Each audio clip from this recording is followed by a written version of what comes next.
Yo, yo, yo, yo, yo. Hello, and welcome back to the Lenko Show, the place where we talk all things health and performance and elite stuff and nonsense stuff. Alex here again with Chris. Hey, bro.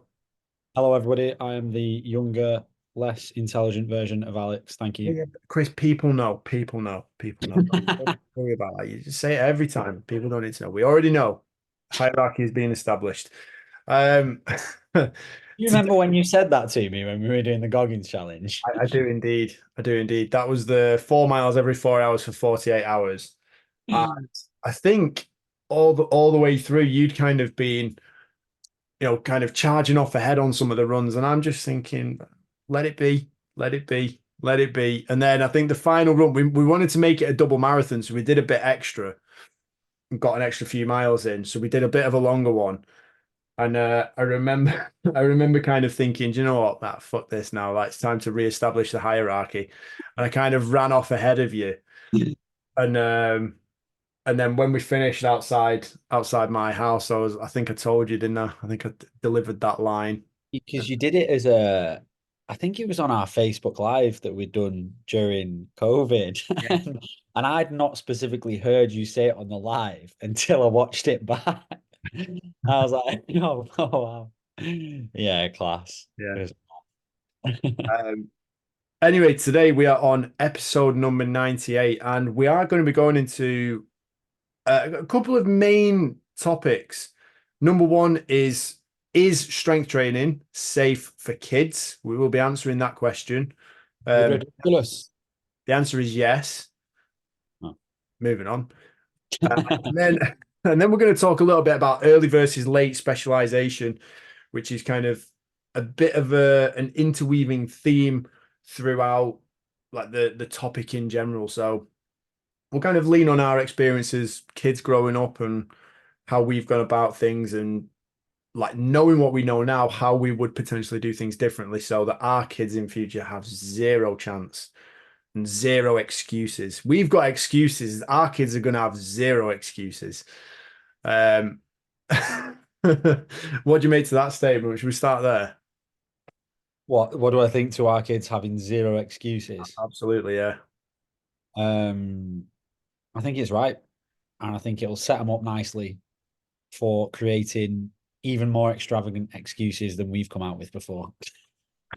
It's So the day that they outsmarten us and we're like, did he just did he just do what I used to do? I'm sure that when I was a kid, I'm sure that when we were growing up, there were conversations that we would have with mum and dad, and they'd say stuff, and I remember countering it and thinking, "Fucking got you! Ha, I'm smarter than you now." And Wow. there was like no retort, no response. Mum fell first, obviously. Dad was a little bit trickier to get a hang of because even now he's got all the right answers. I still believe that I've got some smarts on him in some ways. Um, but this leads me on. So this week, me and Fiona have been watching a film. We don't normally actually get a chance to sit down too much in an evening and just doss around and watch telly, but we did this week. So we had like over the course of a couple of nights, we watched a film, and it's the film with Will Smith playing the role of Venus and Serena Williams' dad, and essentially coaching and how he brought them up and how he raised them, and essentially saying that they were going to be superstars from the get go, from day one. And I just thought it was a real interesting film to watch and a real eye opener into fucking hell, like is that what he was actually like? Because some of the things he did, some of the things he said, I was like, mate, he's brutal, absolutely brutal. But at the same time, there were so many good things that I did like about what he did. He was like, no, school first. You're not going to be playing junior circuit. You're just going to train, prepare, get yourself ready. I don't want you burning out. Very, very conscious of the entire process of athlete development. But at the same time, I'm sat there thinking, but man, these are your kids. And he was like full on coach, agent, manager mode. And he was also hiring in top coaches and then arguing with them about the right and wrong way to do things and how to hit the ball coaching session. I was like, fuck me. Like, Like, Is that leading to that's what you're going to be like as a dad? well, probably, yeah. But like the thing is, he did a lot of things right, and a lot of things I was like, yeah, absolutely do that, and a lot of things where I was like, wow, that's close to the bone. So I would definitely recommend watching that 100%. Well, I think it's intriguing. So for everyone listening, I've not watched the film, but a perspective here, if you think so that's what their childhood was like, and that's what he was like as a father, and you could argue, okay, well, that's not very kind of him, blah, blah, blah. If you knew that the end result was going to be what their end result was, I think most people would be like, yeah, that probably sounds like it's worth it. Mm, yeah, Interesting.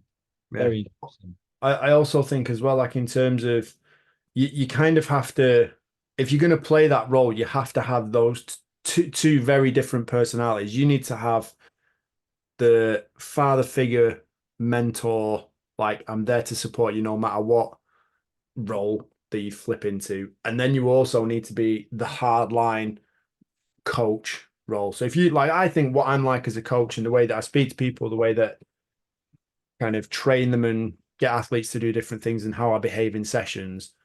I'm not like that in the street. I don't think.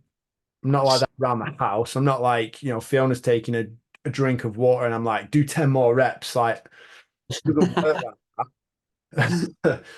But I do think at the same time, like it's very difficult if you're going to cross those boundaries. And like at the very least, you need to know exactly what you're talking about and you have to have a plan. But like he did some simple things and there's no secret to this. It's like it's no secret to greatness. Is he got both his girls to specialize very early on. He got them to play tennis, tennis, tennis, tennis, tennis, train them, coach them, did video analysis, like kind of fueled the dream by going, this is what you can be, like the best in the world, the best ever kind of thing, like world number one, win Wimbledon, and essentially contrast that with get away from this lifestyle. I think they grew up in, is it Compton in California? And eventually moving away from all that gang violence and all the shit that he had to deal with as a kid growing up that kind of gave him his adversity reps, if you like. And then all he did was present those adversity reps in a controlled environment through training with his girls because he didn't want to have to expose them to like gang violence and that kind of culture. So um, you have to experience your adversity from somewhere. And I think he quite clearly did a very, very good job of that. But like as an example, like every night he'd be saying to the girls, right, get your journals out, have you done your journaling and your goals for what you're going to achieve tomorrow kind of thing. And super simple shit that we kind of preach. I'm sure you probably still do it on a regular basis where you're journaling every night and setting out your tasks and goals ahead for the day for tomorrow or for the day and go and execute on that. Have a plan. Have a plan. Yeah, I like it. I think it goes without saying, obviously, you said that he's obviously did a really, really good job. I think a lot of people listening might be like, but what if they didn't want to do that? Like it's unfair. But actually, how many times have you seen or heard of a situation where you really, really want someone to do something, you're imposing your will on them, so much so that they do the total opposite? Like, and it's just because they don't want that. So clearly, in this situation, that he obviously played those roles so well that actually he did nurture it in them, and they did really really want it. So they were willing to do those things, and look at what they've achieved. So yeah, class. And obviously, so you're saying the foundations there were he got them doing very very simple things from the get go. Yeah. Yeah, yeah. Simple lifestyle things like it was like focus on school, get good grades. Like you got to be solid in your education. You need to be smart. And then you also need to be very mindful of yourself. And I think that compared, like contrasted together or like working in tandem, obviously, then you add in the physical capabilities of being able to actually play tennis to a very high level, kind of results in the ultimate athlete, if you like, which, it did in this case. Yeah, completely looking after yourself, looking after your well being in every way. Did you have them doing ice baths first thing in the morning? No, no, no, no, no, no, they weren't doing that. I did. Well, it didn't show that. Didn't show that. Did Uh, they have to do 3 red line workouts a day? I don't know. He didn't go into too much detail about the workouts, but it was Any there, great there were plenty of examples of them, potentially eating junk food, and he was like, no, no, you don't put that shit in your body, and like saying leave it there. You don't take that, and then various things where he's like, if they're at a training camp or something, and it's like you can put whatever you want on tab and it gets paid for. And he's like, no, no, you don't put anything on tab. Nothing comes free in these places. You don't do that. Like, let's go. And then also when they were talking through contracts and deals and things like that, the first one they were like being offered like $1 million to take a deal, and he was like, nah, absolutely not. Like, why do you want it? And he wasn't worried about offending people, and he was like, no, screw it. Like, we'll wait. Then the next deal comes along, $3 million, and it was like, do you want to take the deal? Nope, didn't take the deal. Later on that year, about 6 months later, I think this was specifically regarding Venus Williams. She turned down $1 million, $3 million, and she's 14 at the time, 14 or 15 years old at the specific time, and she's gone on to the. So basically her dad pulled her out from playing juniors, right? Said we're not doing it. It ain't gonna happen.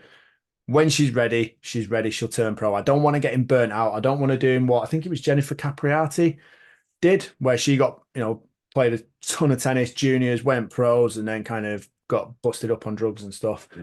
And he was like, no, absolutely not going to happen. I'm going to manage the career. I make that decision. We're not doing it. And then she had the opportunity to play in a pro tournament, turn pro at like 14 or 15 years old or whatever. Absolutely crazy. Offered $1 million the night before she played her first game, turn it down. Offered $3 million following that to play when she was playing again. I think the world's number one.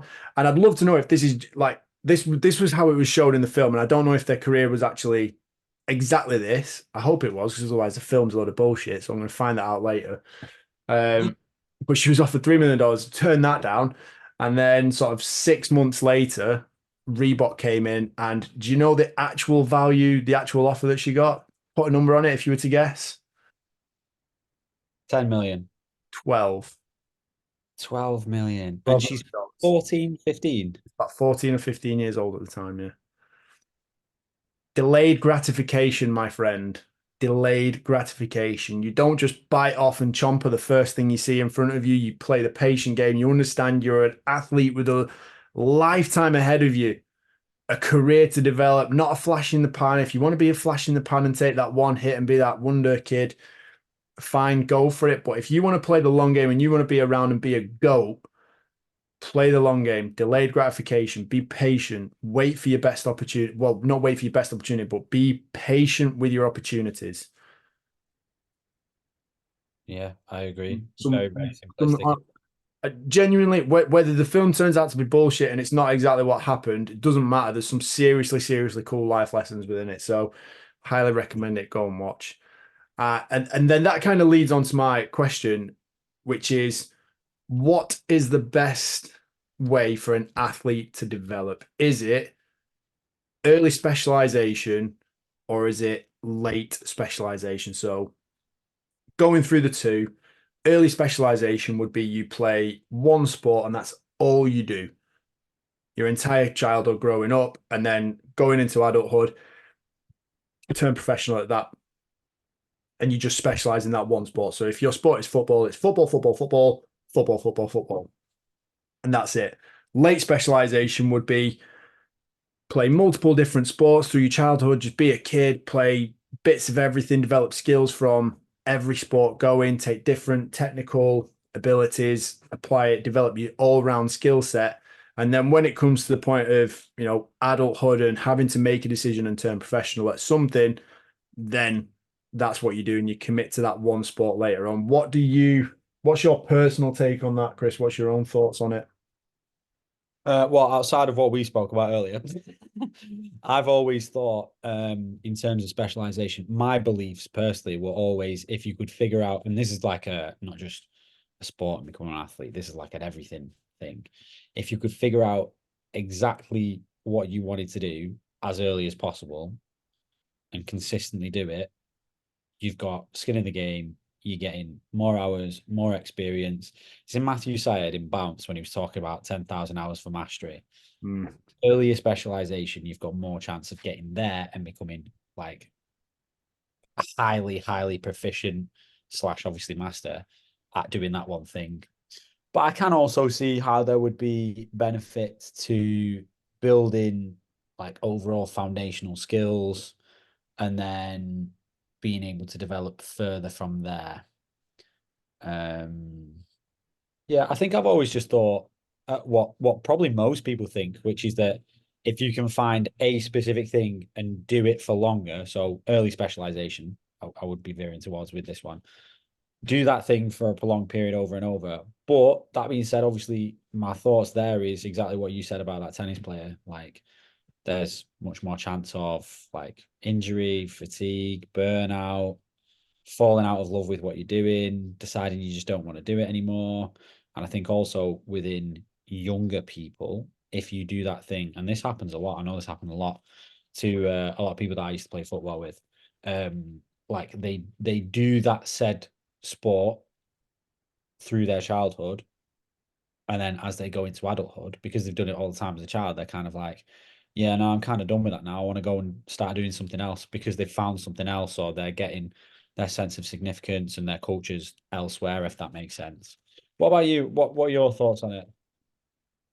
It's not a simple question, is it? I think there's a lot to it in terms of different genetics, different sporting pathways, different requirements of various sports, the skill level involved in some sports, um, and then the timeline to develop skills early on. Like if you want to be an elite level gymnast, you have to be doing that from a very, very young age. Like there's like imagine if me and you said, right, I want to be a gymnast now.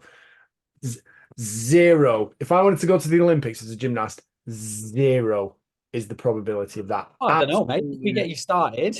no, absolute zero. If there's anyone that wants to fund it and wants me to train 16 hours a day, 8 days a week, you know, for the next 8 or 9 years, feel free. But I'm telling you, there is no chance. There is absolutely zip chance of me going to the Olympics as a gymnast.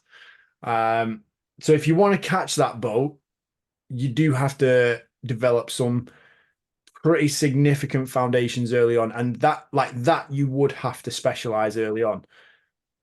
Whereas if you wanted to play American football, for example, there are multiple positions that you can play. There's a wide variety of skill sets that can be utilized. So there isn't one simple template to follow that you have to be molded into. Whereas if you want to be a gymnast, you have to have the correct genetic balance for in terms of height, muscle mass, speed, power. Like you have to develop all those things very early on and develop the movement patterns and the specifics of that sport and then master it. Whereas American football, it's a lot broader, it's a lot wider. If you were to play, and this is where a lot of American football players go, is they'll develop different skills, different um, capabilities that they'll pick up from other sports, whether it's energy systems, running, sprinting, jumping, throwing, changing direction, agility. And either they will find their niche in American football or a team will find a way to utilize them. Like if you're 6'7" and you can run and catch, oh, you got a very good chance.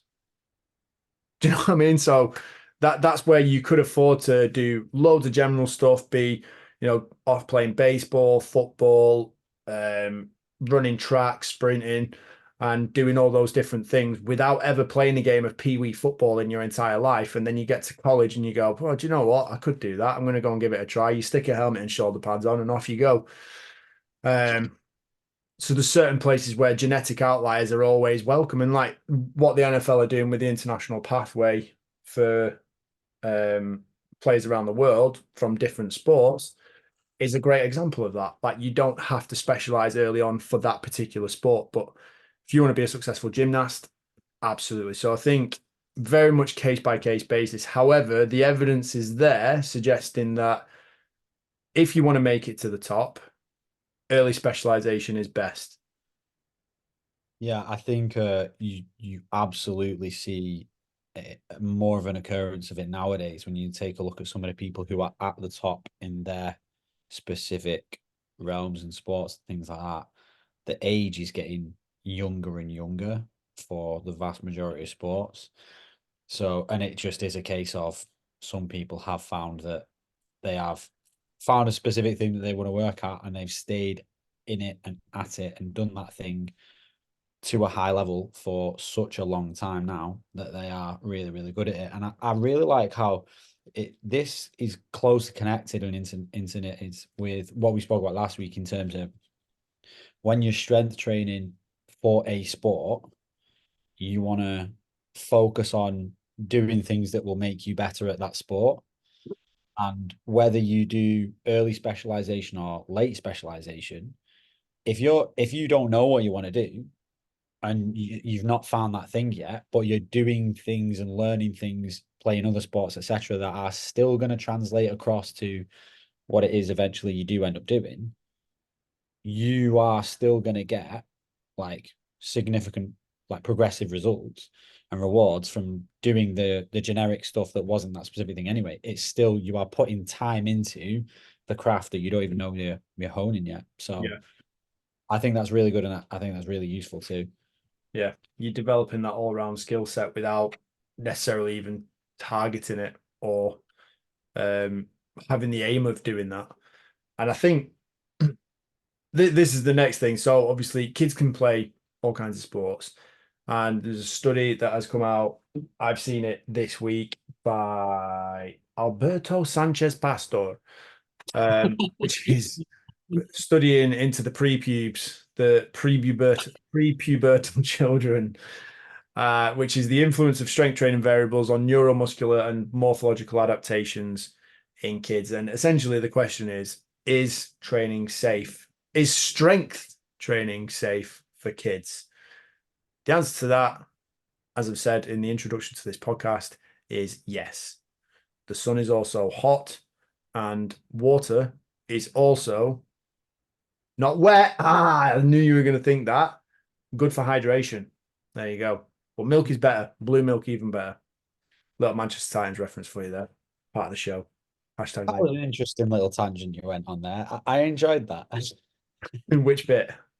Just all of that you said there. Okay, cool. So yeah, I mean this is a meta-analysis study across 22 different studies, and I'll just kind of go through some of the headlines. Um, and there's some key bones to pick out in this, right? As a kid, you played sport, right? Yeah, I dabbled I know you did. You got tackled quite violently on occasion, didn't you? horrendously on more than one occasion. Yes. You ran, Yes, I did. you jumped. Yes, I did. Excellent. So you did plyometrics. Now, for every single coach out there that is like, oh, you can't do plyometrics with kids, you fucking can.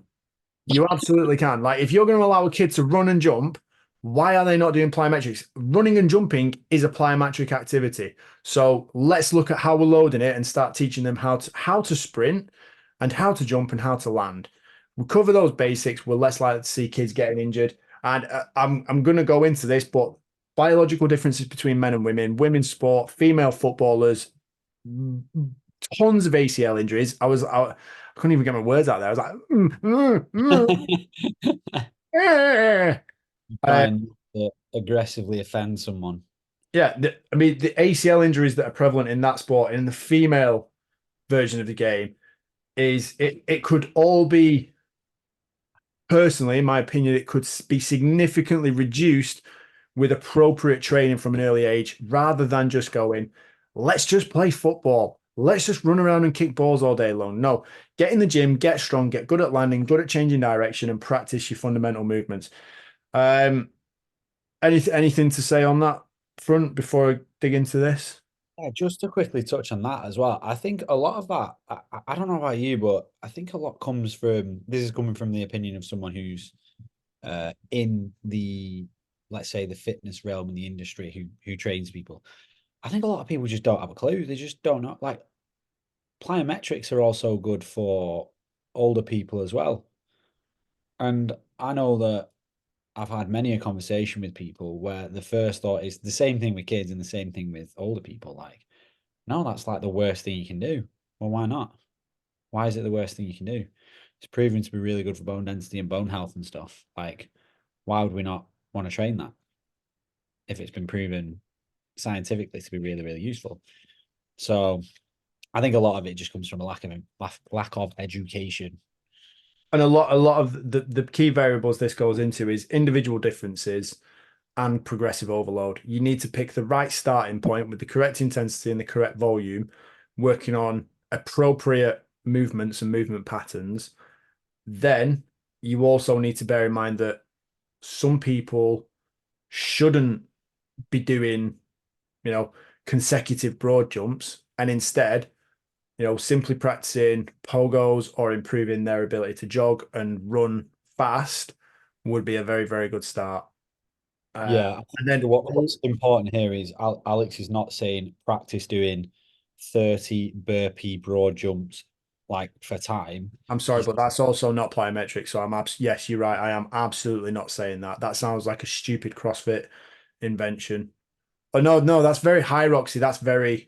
well, this is it. This is what a lot of people think it is now. They're like, "Oh, I'm training my plyometrics." They think if they jump once, they're doing some kind of plyometric stuff. Oh God, who's doing that? Please, why? Just stop. Like, stop ruining. You're ruining my day. But it is the point. We're talking about something that is very specific and practical and applicable. That is an actual training protocol, not just, okay, these look like it could be it. Let's do loads of them. Very different. Yeah, yeah. Don't just go and do lots of something and then hope it works. Hope is not a strategy. Um, I love that. Get that on a t-shirt. well, we might do actually. Should we do that? Should we get some Lenko t-shirts printed with "Hope is not a strategy" written across Yeah, it? I love that.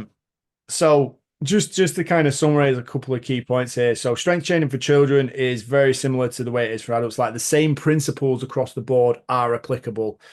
And it is one of the safest forms of high intensity physical activity that kids can do. So they can learn appropriate movement patterns, develop foundational strength, improve overall physical fitness, and set that base for their athletic career. And also, if they're playing sport, you can kind of counter any imbalances that you're going to develop along the way. Um, one claim: children can't gain muscle or strength yet. That is fundamentally incorrect. Of course, they can. How else does a child get stronger as it grows up? It naturally develops strength anyway. So why not actually add to the nervous system, coach the movement patterns, which we know results in better strength as well. Hence, newbie gains for new people coming into the gym, and give them that acceleration. The faster you set them off going, it's like losing weight in a diet. The harder and faster you go to start with, the quicker it comes off. So help them along the way. So here we go. So the latest analysis included in this, you'll like this. Muscle strength was increased in, have a guess, what percentage of participants? 100. It is indeed 100%. 100% of people in this study, out of, I've got it here, 473 boys and 131 girls, 100% experienced gains in strength. You're So, joking. no, After strength training. unbelievable, isn't it? Yet people still think that kids can't gain strength. Um, and it also generated significant increases in lean body mass and significant decreases in body fat, regardless of gender and physical activity level. Wow. Well, you're right. The kids have no excuses now. What do you think to this one? It will stunt their growth. Yeah, so that's the one that I always heard like about kids not training. I always link when I think of like the whole strength training for kids thing, I always think, what do you think all these gymnasts are doing when they're swinging around bars and holding their body weight on rings? Yeah, And first off, the reason that gymnasts are short is because they're biologically, genetically wired to be short anyway. That's it. It's nothing to do with the way that they train. It's just the fact they are just short people, and short people are very, very good at gymnastics. This is one where the sport dictates the body type. It's nothing to do with the way you train. It's just if you want to be successful at that sport, you have to have that body type. if you want to be an elite sprint cyclist, you have to have quads like fucking tree trunks, partly naturally, and you have to have that genetic profile to be able to build muscle and carry a lot of force and a lot of speed with you, than say the body type of an ectomorph, which is just a naturally quite skinny person. Um, the sport will dictate who comes out on top. Like if you're like Michael Phelps and you've got size 15 feet with web toes and web fingers, that's an advantage for swimming. You should probably go and be a swimmer. Yeah, yeah. This is where you can look at early specialization. You can be like, okay, well, this is how I seem to be forming. Or Let's look you into this. could be very good at catching. You might not need a baseball glove. Or look into becoming Spider-Man. Yeah. So, where was I going with this then? You said about damaging No, no. stunning, So the damaging next thing, growth I had rates. I had a client. There's one of my guys at football, a very good player. He's at sadly Liverpool. I had posted a video of him. This was a long time ago, maybe 2 years ago now, and he was dragging a very heavy sled. Um, and one of my former clients commented, he was like, "Oh, this is bad for his bones and his joints. It's going to make his bones bend." You fucking what? Who made you an expert? And the thing is, it's not like I know it looks great because it's on the internet and everything, and it's just an Instagram snapshot. But it's not like I just went, right, here you go, kiddo.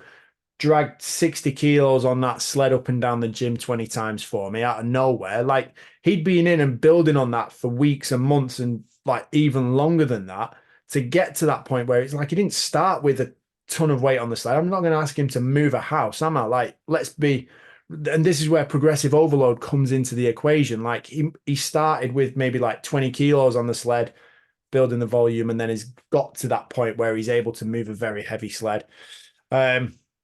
So the whole theory of it will stunt their growth, there is zero scientific evidence in this regard. Um, Very simple. Yeah, I think a lot of people confuse specifically lifting really heavy bars over your head with strength training. Like gymnastics is strength training, sprint work is forms of strength training. Like there's so many different ways of doing strength training. As soon as people think dumbbells or barbells, oh no, you're gonna hurt yourself. No, like you can hurt yourself doing anything. You could hurt yourself with a piece of cheese if you'd done the prerequisite stuff beforehand to put yourself not in a great condition. Well, Like that's it, isn't it? Like if you shove a pineapple up your ass, that's gonna, that's a very different outcome from what's intended. Like if you start doing a dicky kettlebell swing where you're squatting it and throwing your back into all kinds of different positions, you might as well shove a pineapple up your rear end. oh my God, I need to. Chris needs a timeout, but he's talking about the right things there. So in terms of, my next point was going to be the claim of lifting weights is too risky in terms of causing injuries, and then you'd still go and send your kids off doing ridiculous stuff, or like still you still send them playing football. There's a chance they're going to get injured there. Carrying Strength training, shopping, huh? carrying shopping. Carrying shopping, yeah, could trip and land on a stick in the garden and hurt yourself. Various various different ways that you can get injured. Back, picking up shopping bags. Strength training is no more extreme than anything else. So here I've got a comment here, which is weight training has far lower injury rate than most sports and can help prevent other injuries by making your body stronger. That's always a good start point. Be stronger. Strength is never a weakness. The scientific literature shows that strength training at an early age helps to reduce overuse injuries by 50%. So if you are looking to specialize early, you need to combine it with strength training. You need to combine it with some sort of physical work that is going to help counter any negative side effects of specializing in that one sport. Strength training not only helps to reduce injury risk, but is also used in injury prevention and rehabilitation work. So if you've ever been injured, you go do your strength program, you build up, you get back stronger, you come back fitter and stronger than before when you checked out with your injury. So there you have it. I think that's another one as well, like rehabilitation. Again, we touched on this last time. When you are doing rehabilitation work, you are working on strengthening something. Therefore, it is strength training. Like, I don't care how small the band is that you're using. I don't care if it's an elastic band. You were working on strengthening something. So it is therefore strength training. And, you know, if you've got a very specific program that you're doing specifically for a set purpose, you will get better. And therefore, you should be doing it, regardless of whether you are prepubescent or not. Yep. And this is where I've kind of come to my final couple of key points is I'll just summarize the entire thing. So strength training is crucial for kids. If you want to improve health, performance, overall lifestyle, longevity, mindset, there's fundamental principles that flow through everything, and strength training needs to be done. Properly supervised strength training, by the way, is what needs to be done. So you need to be able to make sure that your kids starting from a level that is appropriate for them and they're actually building in a controlled manner towards general athletic development and improving their overall physical stature. Then strength training positively influences body, bone growth, and will help reduce risk of injuries. So take advantage of that. And then bear in mind that the adaptations occur primarily at a neuromuscular level. And the emphasis is on multi-unit recruitment, coordination, learning movement patterns, learning how to jump and land to start with, form those foundations, and then let your kids roll on from there. Boom. Beautiful summary. Beautiful summary. And I think one of the key words there you used at the very start was strength training is crucial for those aspects. Not kind of good, crucial Yep. in order to develop good health and high quality performance, athletic performance, etc. Crucial. Yep. If you're not doing it, you are missing out. You are missing out. And I don't know. Have you got any regrets about the way that you trained or the way that you did sport as a kid? Anything you do differently? Yeah, absolutely. I would literally going on this conversation, I would find something specific that I wanted to stay on and do for probably 10 years to build a solid foundation. And for me, genuinely, it wouldn't be CrossFit as like CrossFit competition, but it would be a form of let's say CrossFit specialization by doing all the things that are bracketed within CrossFit, which is learning skills. So it's gymnastics, metabolic conditioning, strength training, Olympic weightlifting, to give me a big pot of all those different skills. I would do that more, making sure that I am doing big compound multi-joint movement exercises and performing them really, really well. I spent way too long doing what everyone does, really, which is doing the big movements where you can, you know, put a lot of weight on them and just trying to get them as heavy as I could, which, you know, it paid its rewards. Like I'm in pretty good shape. I'm pretty strong. I'm pretty powerful. I would argue that I was genetically predisposed to be those things anyway. Um, but I just think I set myself up for having lots of injuries by trying to spend too long going super, super heavy and not long enough actually looking after my body to get the most out of it. It was all very much what can I do right now to improve my body like fast rather than what are going to be the things that pay me back long term. And they're always, yeah, I saw this on social media the day. Like, I think it was, what could you be doing right now that you could probably do in 20 years' time? And it would have only put you in a better position. Like if you're doing stuff right now that's only going to put you in a worse position, it's probably not sustainable, and therefore you probably shouldn't be doing it. I spent way too long doing stupid things, like trying to like I'm pretty sure at 15 years old, I was trying to bench press 120 kilos, and I think I did this.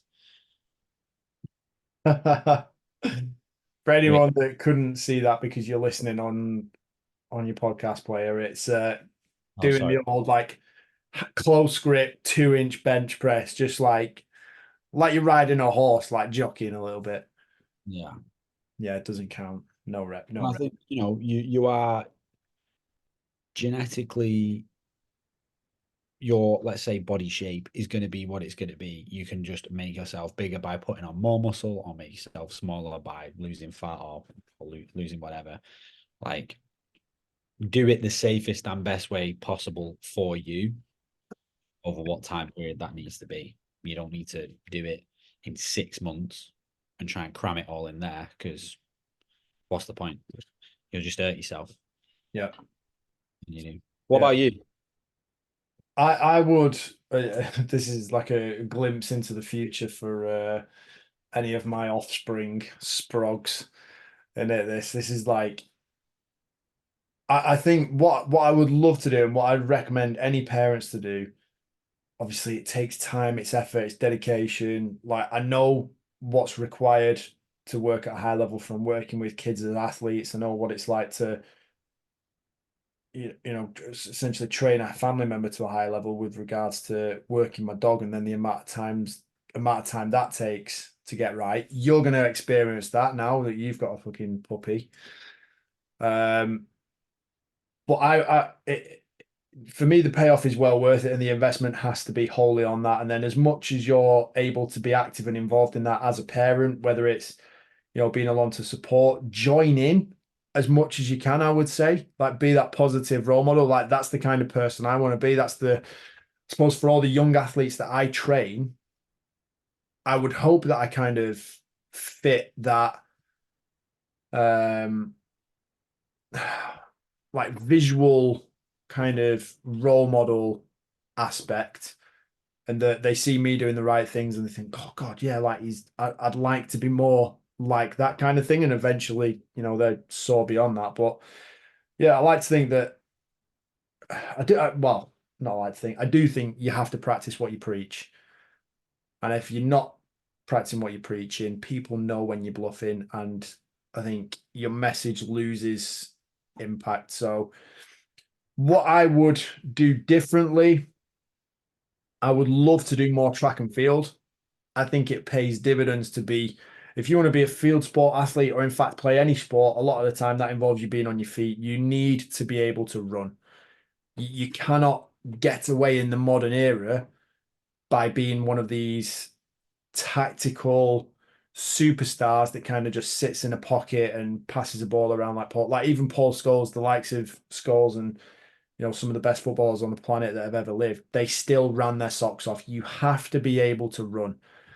So track and field, get good at sprinting, be capable of running long distances, fine tune your energy systems. You'll find which one of those events you prefer and you'd like to specialize in, and then you can get really, really good at that. But you'll have set a solid foundation from a young age. So loads of track and field, weightlifting, again, part of it, say not even necessarily the Olympic weightlifting in terms of clean and jerk and snatch, but even just resistance training, being able to get in the gym and get stronger. For me, that was something. Do you remember when we used to get taken to like kids classes at gyms, and you had like a little sticker book and you got a smiley face if you did something, and you're in a studio, and I just remembered that all I wanted to do, I just wanted to go out into the main gym area and just lift weights. That was me at like 7 or 8 years old. I don't know if you can remember that far back or that point, but that was all I wanted. I didn't want to be in the studio. I don't want to be having to run around and put bean bags in buckets. That was stupid. I wanted to go into the gym and learn how to train, learn how to move. And that's actually really weird for me thinking about that now. But that's exactly the way I felt at the time, even at that young age. The other one that I would include would be a combat sport. Get really good at handling yourself in a physical situation. Get get comfortable with how it feels to be in a fight without actually being in a fight. I think that's a really, really important life skill. And that's where, essentially when if you come up against someone who's bigger and stronger and they're imposing your will on you, if you understand how that feels, I think that's a whole new window for you. I think it opens up a lot of possibilities and a much better understanding of you as a person. And again, in terms of exposure to adversity, I don't think there's any better situation or any better sport than doing some of the combat sports, whether it's jujitsu, boxing, karate. Discipline is fundamental in that. And then from that kind of main three, I would then include multiple sports in this bracket, but play team sports.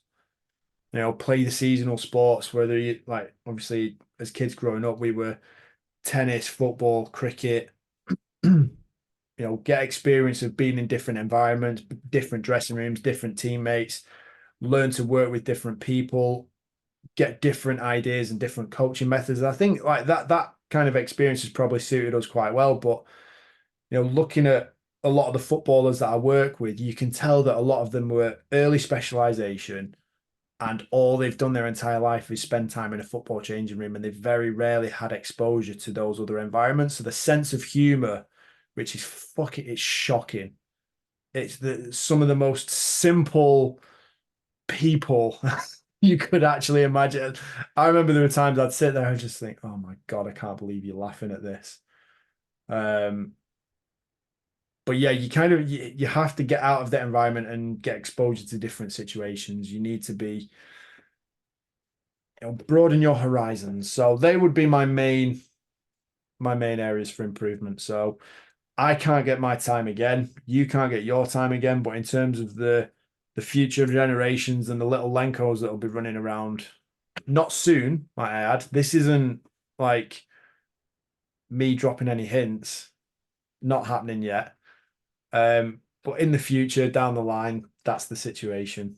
That's what they're in for. So one day they might look back and listen to this episode number 98. I think Dad was a proper dickhead. Well, I actually think it's quite a good idea and an interesting concept, and I think it might be worth looking into doing an episode on that. Like, if you were to start the whole thing again, what would you do, knowing what you know now? Like, what would you do if you were in that position? Um, I think that'd be an interesting one for people to listen to.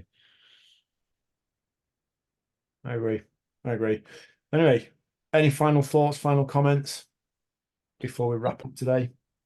Get your kids strength training, and Yeah, while you're at it, get involved with them strength training. don't be And weak. while you're at it and they're at it, get your gran involved with strength training because there are no negative side effects to strength training.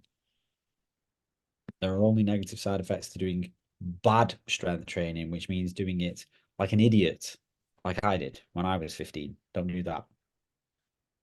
Don't be weak. Yeah. Also, hope is not a strategy. Don't be weak. Hope is not a strategy. Let me write that down because I need to. I'll include that in the show notes and it can go on a nice little graphic for us. Um, I'll let you do the outro. Well, thank you, everybody. And thank you, Alex, as always, for your time. We hope you got some value from that.